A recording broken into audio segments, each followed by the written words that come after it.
Thank you for joining us around the fire. Now, want to hear a scary story?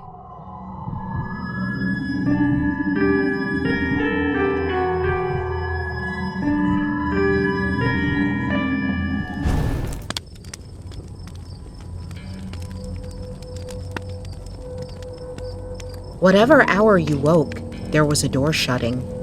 From room to room they went, hand in hand, lifting here, opening there, making sure. A ghostly couple. Here we left it, she said, and he added, Oh, but here too. It's upstairs, she murmured. And in the garden, he whispered. Quietly, she said, or we shall wake them. But it wasn't that you woke us. Oh no. Now they've found it, one would be certain. And then, tired of reading, one might rise and see for oneself, the house all empty, the doors standing open, only the wood pigeons bubbling with content and the hum of the threshing machine sounding from the farm. What did I come in here for? What did I want to find? My hands were empty. Perhaps it's upstairs then. The apples were in the loft. And so down again. The garden is still as ever, only the book had slipped into the grass. But they had found the drawing room. Not that one could ever see them. The window panes reflected apples, reflected roses. All the leaves were green in the glass. If they moved in the drawing room, the apple only turned its yellow side. Yet, the moment after, if the door was opened, spread about the floor, hung upon the walls, pendant from the ceiling, what? My hands were empty. The shadow of a thrush crossed the carpet. From the deepest wells of silence, the wood pigeon drew its bubble of sound. Safe, safe, safe. The pulse of the house beat softly. The treasure buried, the room. The pulse stopped short. Oh, was that the buried treasure? A moment later, the light had faded. Out in the garden, then? But the trees spun darkness for a wandering beam of sun. So fine, so rare, coolly sunk beneath the surface, the beam I sought always burnt behind the glass. Death was the glass.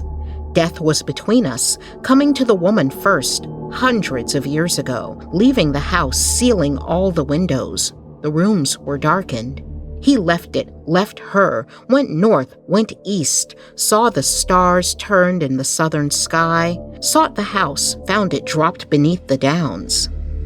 Safe, safe, safe. The pulse of the house beat gladly. The treasure yours. The wind roars up the avenue. Trees stoop and bend this way and that. Moonbeams splash and spill wildly in the rain. But the beam of the lamp falls straight from the window. The candle burns stiff and still, wandering through the house, opening the windows, whispering not to wake us. The ghostly couple seek their joy. Here we slept. More kisses than we could possibly count. Waking in the morning. The silver between the trees. In the hallway upstairs. Out by the garden. Then summer came. In the winter snow. The door shut far in the distance, gently knocking like the pulse of a heart. Nearer they come, cease at the doorway. The wind falls. The rain slides silver down the glass. Our eyes darken. We hear no steps beside us. We see no lady spread her ghostly cloak. His hand shield the lantern. Look. He breathes. Sound asleep. Love upon their lips. Stooping, long they look and deeply holding their silver lamp above us. Long they pause. The wind drives straightly.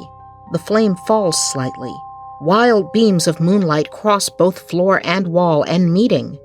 Stain the faces bent, the faces pondering, the faces that search the sleepers and seek their hidden joy. Safe, safe, safe. The heart of the house beats proudly. Long years. Again you found me. Here, sleeping, in the garden reading, laughing, rolling apples in the loft. Here we left our treasure. Their light lifts the lids upon my eyes. Safe, safe, safe. The pulse of the house beats wildly. Waking, I cry, "Oh, is this your buried treasure? The light in the heart."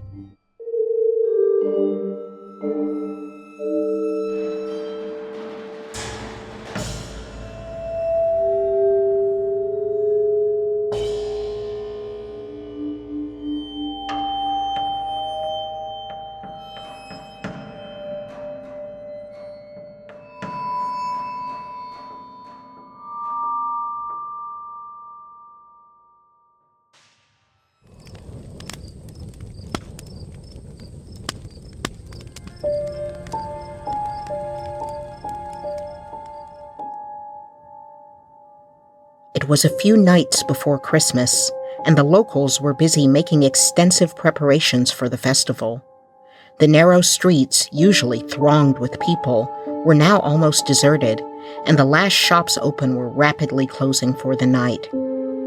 In the comfortable coffee room of the Old Boar's Head, half a dozen guests, mostly travelers for work, sat talking by the light of the fire. The talk had drifted from trade to politics, from politics to religion, and naturally from religion to the supernatural. The first 3 stories fell flat, though they'd never failed before. It may have been the noise from outside or the well-lit interior of the room. A man snuffed the lanterns before telling the 4th story, and the streets had gone quiet and the room was enthralled. So enthralled that the entire group gasped when the waiter, George, spoke from the dark corner of the room, having been temporarily forgotten by the others.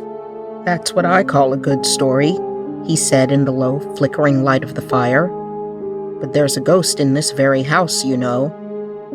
The others, even the locals, hadn't heard of it. "It dates back a long time now," the gentleman continued, "but surely one of you has heard the name of Jerry Bundler." One of the others, a man named Hurst, spoke up. "Well, I've just heard odds and ends, but I never put much count to 'em. But the staff would be sacked prompt if they even mentioned it." "It's true," continued George. "My father worked here before me and knew the story well. He was a truthful man and steady churchgoer, and he swore until he died that he had seen the ghost of Jerry Bundler in this house. He was a vagabond pickpocket and thief who checked in for Christmas some 80 years ago.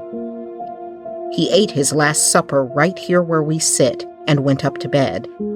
A pocket watch had fallen from his pack to the floor, but when a runner attempted to deliver it to his room, not knowing it was stolen property, of course, there was no answer from the stout oak door.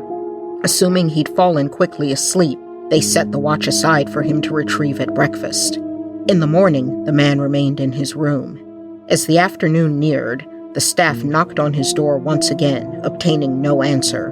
One worker went out to the courtyard and with a short ladder climbed onto the windowsill, while another waited outside the door. With a sudden smash of glass, the worker fell with a cry and landed in a heap on the stones below. As others gathered around him, they saw the pale face of the thief peeping down from the window above. Others joined the runner to break the door in, which had now been barred by heavy furniture.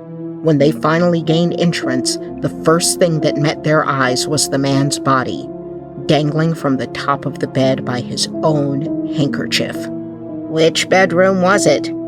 a man named Malcolm asked. The waiter shook his head. "That I can't tell you, but the story goes that Bundler still haunts this house, and my father declared positively that the last time he slept here, the spirit lowered himself from the top of his bed and tried to strangle him." The group grumbled, eager to guess in which room the terrible events took place. "There's nothing to fear," the waiter continued. "I don't believe for a moment that ghosts could really hurt someone. My father confessed that it was the unpleasantness of it all that upset him the most. Jerry's fingers might have been made of cotton wool for all the harm they could do. A mix of frightened and frustrated, the bulk of the group began heading to bed. George refilled a handful of whiskey glasses for the men that remained before leaving the room to begin his final tasks of the evening. Hurst scoffed at the waiter's bravery, telling the others he'd find a way to put him to the test. Leaving the fire, he ran lightly up the stairs to his room to wrangle about his proceedings. Nearly half an hour passed, and the others began to grow bored. 2 more men had retired from the fire to their bedrooms, leaving only a pair left downstairs. Suddenly, George burst into the room and rushed towards them. "He's here," he shouted breathlessly, but the men only laughed. "In the kitchen. I didn't look for seeing him. There's only a glimmer of light in there, and he was sitting on the floor behind the counter. I nearly trod on him." The others continued laughing. "You're frightened, George," Malcolm said. "You'll never make a man." "Well, it took me unawares," said the waiter. "Not that I'd have gone to the kitchen by myself if I'd known he was there, and I don't believe you would either, sir." "Nonsense," the man retorted. "I'll go and fetch him now." But George stopped him with a catch of his sleeve. "You don't know what it's like, sir. It ain't fit to look by yourself." He was cut off by a smothered cry from the staircase and the sounds of someone stomping along the passage. Suddenly, the door flew open and a figure burst into the room. George yelled in fear and stumbled backwards as the others made fun. Lighting the lantern, George could now see it was only Hurst. He had changed into knee breeches and a coat, a massive wig gone awry, and his face was fully greased. As the light flickered in the glass of the windows, the group realized that Hurst was trembling and gasping for air. "I've seen it," said Hurst with a hysterical sob. "Him, it, the ghost, whatever it is. I was coming down the stairs and I felt a tap." He broke off suddenly and peered nervously through the open door into the passage. "I thought I saw it again," he whispered. "No, there's nothing there," said George, whose own voice shook a little. "Go on. You felt a tap on your shoulder." "I turned round and saw it. A wicked, pale, white, dead face." "That's what I saw in the kitchen," said George. Hurst shuddered and dropped into a chair. "It's the last time I come to this house," he stated. "I leave tomorrow myself," said George. "I wouldn't return to that kitchen again for £50. "It's uttering the man's name that caused it, I expect," said Hurst. "Having it in our minds. Practically, we've been forming a spiritualistic circle without knowing it." "It's odd that they should both think they saw something," said Malcolm, feeling uneasy for the first time. "I saw it as plain as I see you, sir," said George solemnly. "Perhaps if you keep your eyes turned up the passage, you'll see it for yourself." They followed the direction of his finger, but saw nothing.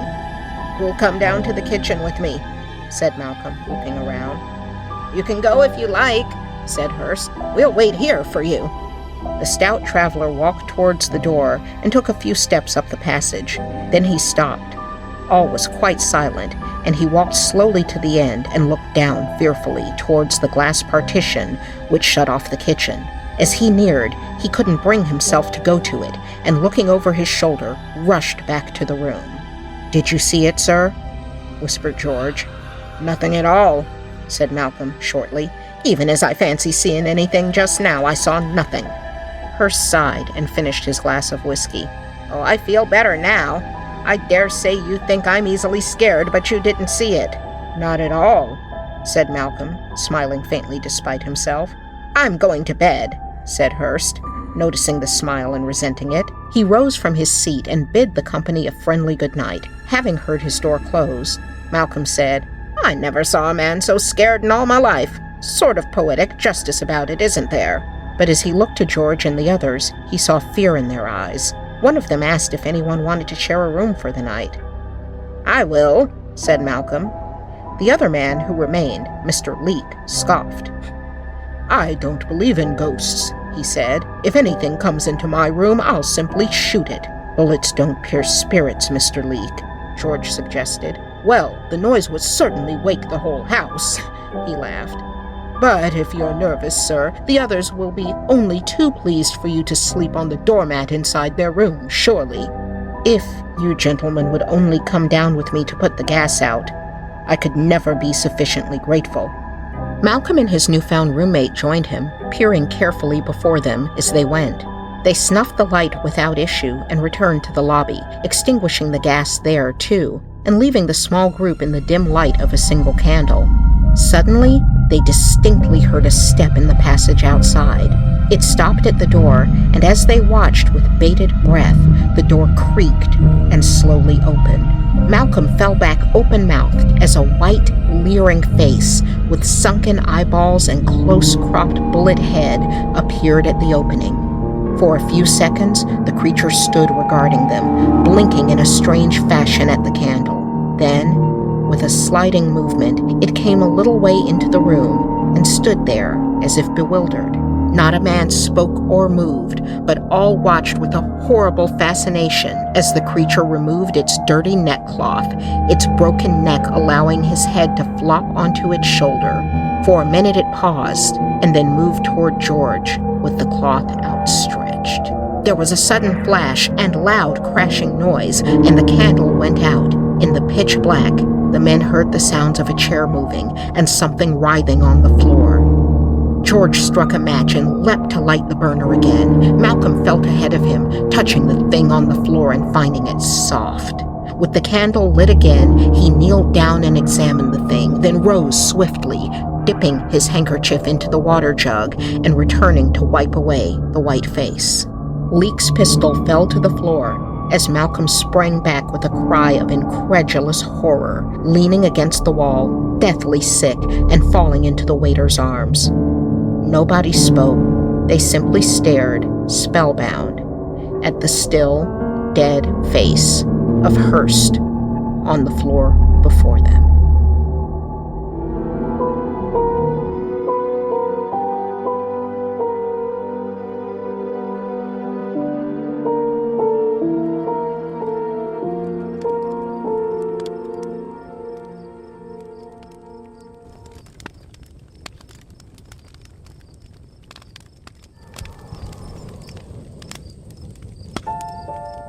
No man could say what had become of Jeremy Lester, the last resident owner of the Whittaker estate. He was in the parlor one Christmas Eve, and by the next morning had disappeared. Overnight, one Mr. Worley, a great friend of Jeremy's, had sat playing cards with him until after 12 o'clock. Then he took leave and rode home under the moonlight. After that, no person, as far as could be ascertained, ever saw Jeremy Lester alive. His ways of life had not been the most respectable or regular, and it was not until the new year that his servants became seriously alarmed concerning his absence. Authorities set out on foot, searching as weeks and months passed by without the slightest clue of Jeremy's whereabouts. Advertisements ran, and rewards were offered, but still, Jeremy made no reappearance. Eventually, the estate was given to the heir, an overworked lawyer named Paul Lester.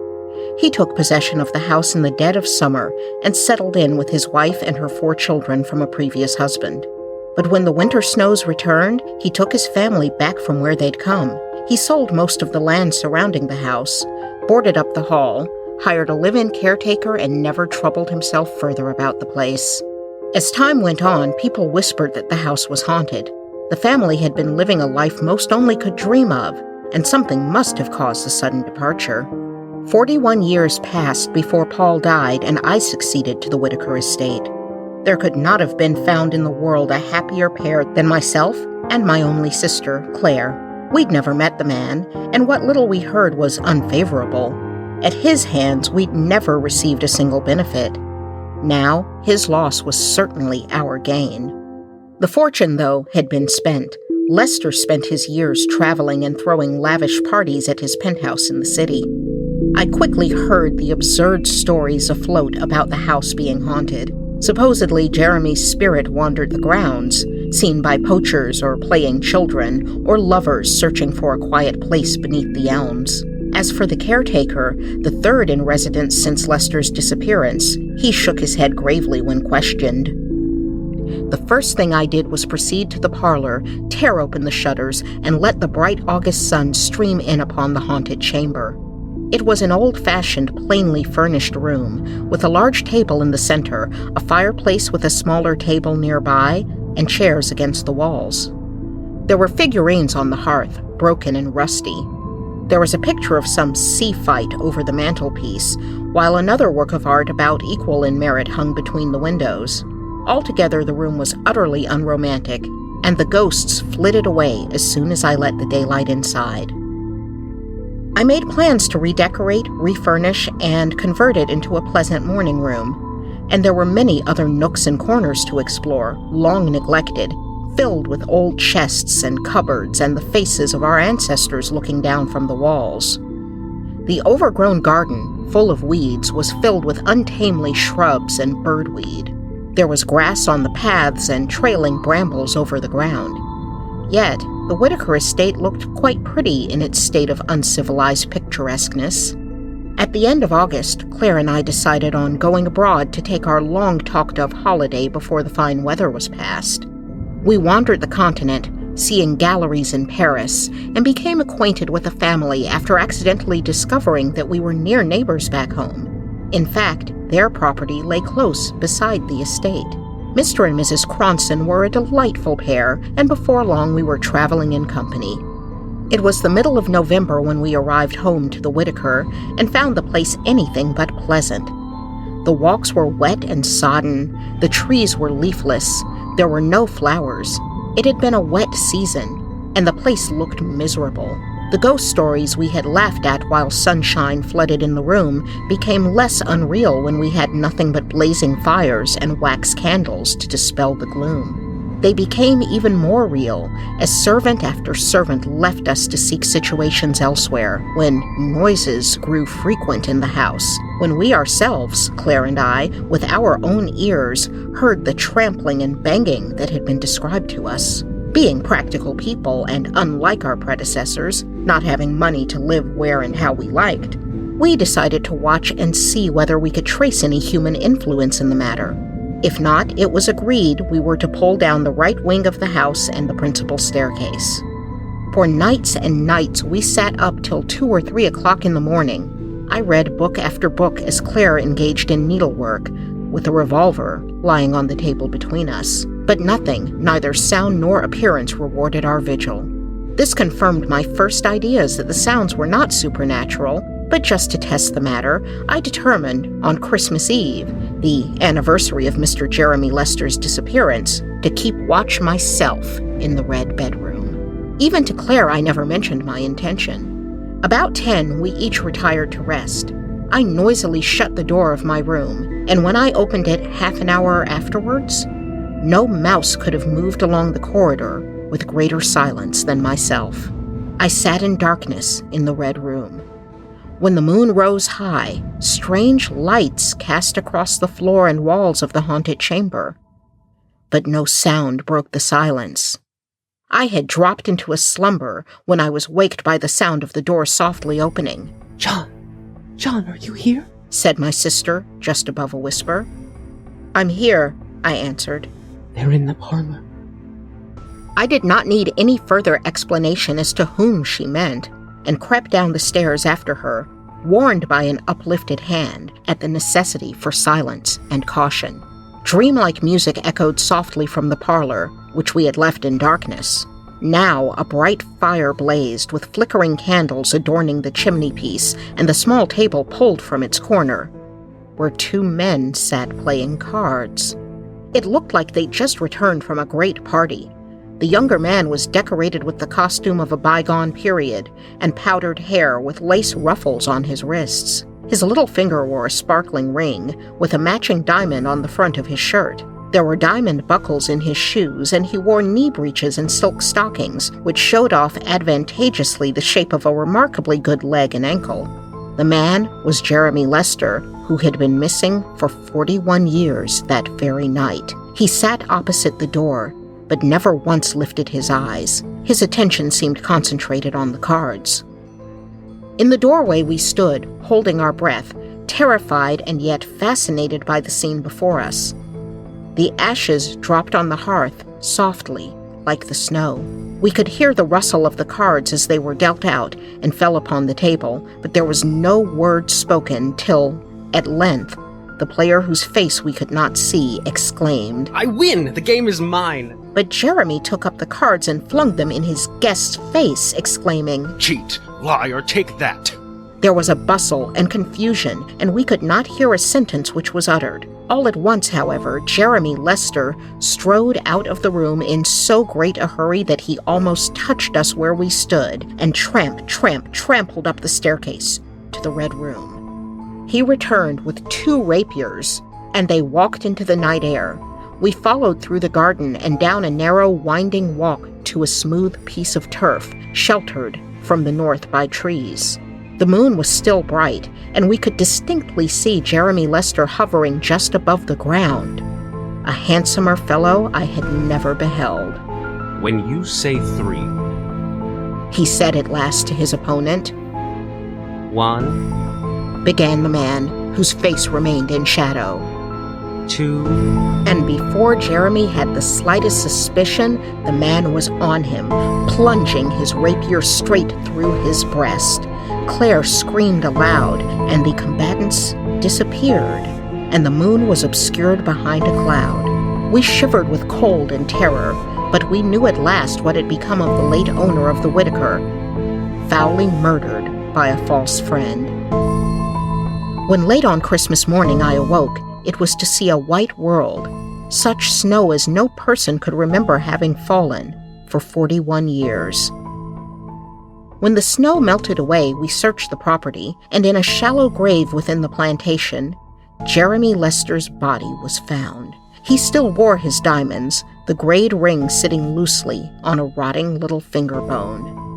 We were never taken seriously when we shared the events of that Christmas Eve. The Cronsons returned to their property for the first time since their vacation, having visited Mr. Cronson's ailing father, and invited us over for lunch. As they led us to the garden, Claire dropped the glass she carried, and it shattered across the floor. John! She exclaimed, face as white as the tablecloth. She was staring at a portrait on the wall. That's him! What happened next, I have only the vaguest recollection. Servants rushed in, and Mrs. Cronson fell from her chair in hysterics. Her 4 crying daughters gathered round. Mr. Cronson furiously attempted some explanation as Claire begged to leave, only to be taken away. I took her away, not only from the Cronson property, but from the Whittaker estate. I returned to speak with Mr. Cronson, who shared that the portrait Claire identified was his wife's father, Jeremy's friend, and the last man to see him alive. The man had confessed everything to his son just before he died. You won't bring further sorrow upon us by making this matter public? He asked me. I promised him I would keep silence, and similarly, the house was peaceful after that Christmas night. But eventually, the story oozed out of me, and the Cronsons moved away. My sister married and left for the city, never to return to the Whittaker estate. But for myself, I adore the aging home.